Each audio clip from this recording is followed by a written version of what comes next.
देश के दिल में एक घने जंगल है जिसे विस्पर्शित जंगल के रूप में जाना जाता है। किस्से हैं कि एक बार जब आप अंदर आते हैं तो आप कभी भी पहले जैसा नहीं रहते।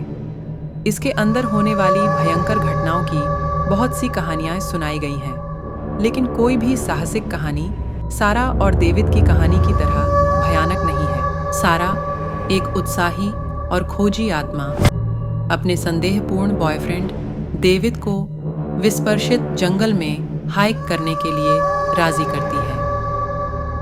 अपनी साहसिक आत्मा को खो देने के बावजूद डेविड अनिच्छुकता से राजी हो गया, जो सारा के साहसिक आत्मा को नहीं छोड़ सकता था। जब वे जंगल की गहराई में प्रवेश करते हैं तो घने पेड़ पौधों ने उन्हें अपने अंदर निगल लिया। प्रत्येक कदम के साथ सूरज की रोशनी कम हो रही थी। डेविड के ऊपर अस्थायीता बिठ गई।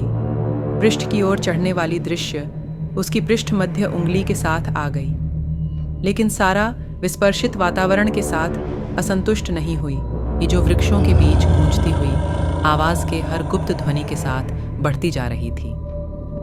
जैसे ही रात आने लगी, वे पेड़ पौधों के बीच एक पुराने, ढीले और अवस्थित कैबिन पर चले गए। डेविड के विरोधों के बावजूद सारा रात के लिए वहां आश्रय लेने के लिए जिद करती है।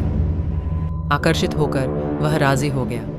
अपने थकान को नकारने की असमर्थता के बावजूद कैबिन के अंदर वायुगंध के साथ गंध बदल गया और दीवारों में किसी भयंकर ऊर्जा से दिलचस्पी पैदा हुई। असभ्य माहौल को नजरअंदाज करते हुए सारा और डेविड मिलकर एक दूसरे के साथ आत्म शांति की तलाश करते हैं। लेकिन जैसे ही रात बीतती गई, अजीब चीजें होने लगीं।